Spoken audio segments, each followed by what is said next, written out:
Good morning, class. How are you all? I hope you all are fine and enjoying at home. Today, I have come up with a new chapter number 14.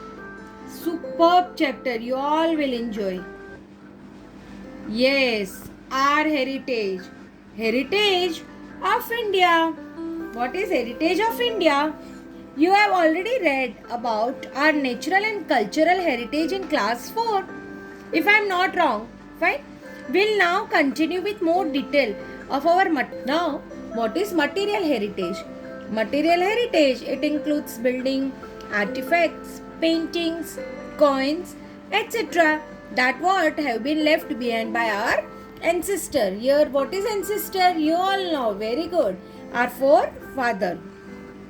There are numerous heritage buildings, tombs, forts, palaces, stepwells, temples, churches in our country.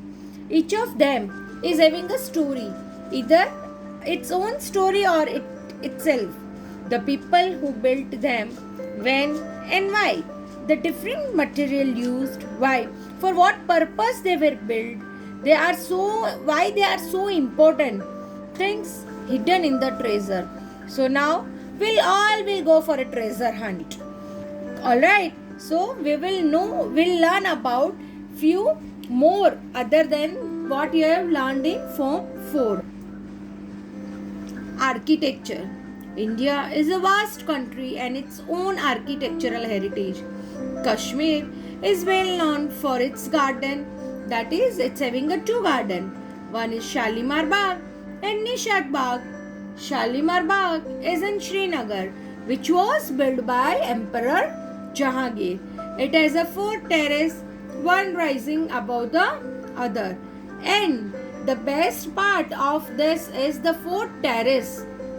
And the best terrace was one reserved for royal ladies. Then comes to the Nishat Bagh. It was built by Empress Noor Jahan's brother Asaf Khan in 1633-34 CE.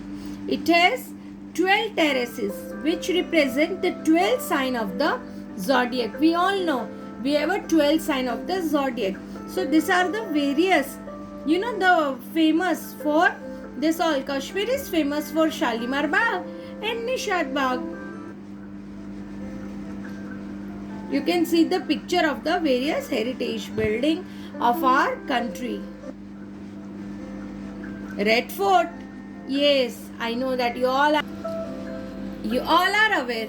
Delhi has several old monuments, such as one amongst them as a Red Fort, or even you can say the Lal Qila, which was built by the Mughal Emperor Shah Jahan. How long does it take? It took 9 years to complete the fort. The artwork in the fort is a fusion of the Persian, European and the Indian forms. These are the all mixture of the form. On 15 August, our Prime Minister, he delivered a speech from the Red Fort. You all know who is the present Prime Minister? Exactly, Mr. Narendra Modi. See the picture of Red Fort.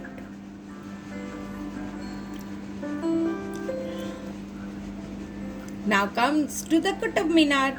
It is one of the tallest brick in the stone minarets, a tall tower forming part of a building where Muslims meet and pray.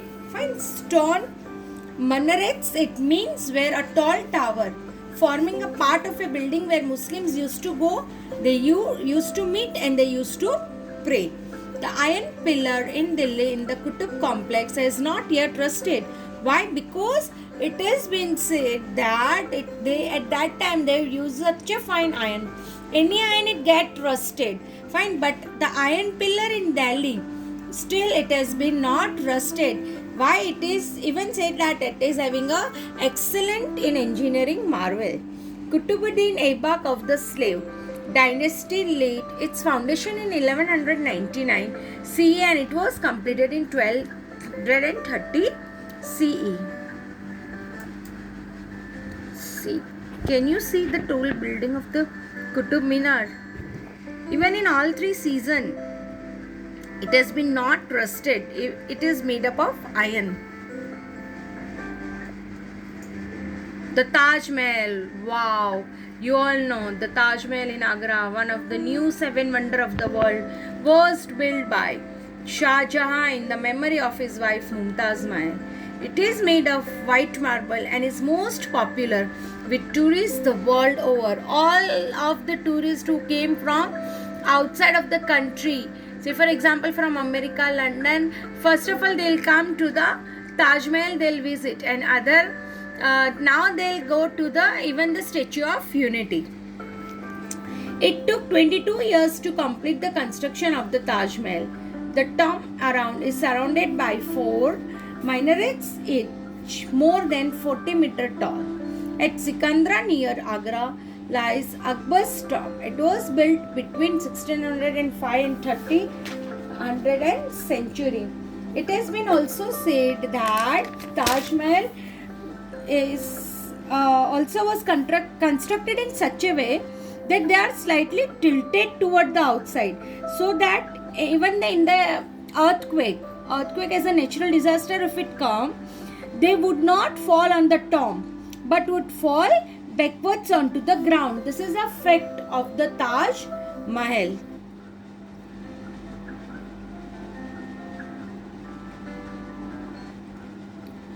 The Gwalior Fort. It was built by Raja Man Singh Tombar of the Tombar dynasty in the 15th century. It had the reputation of being one of the strongest fort of India. There are several temples, a mosque and a white Gurudwara inside the fort. It is having inside the fort, they are having a white Gurudwara in other mosques also. The Gurudwara is well maintained even today.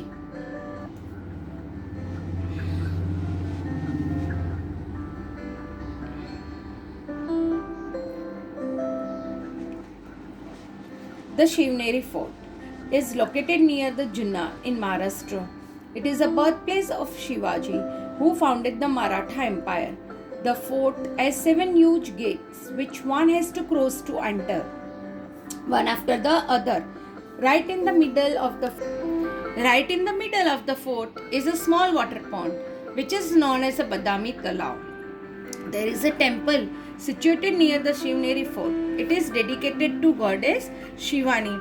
Again, this is another, you can say, the attraction fort in near the Junnar, which is in Maharashtra.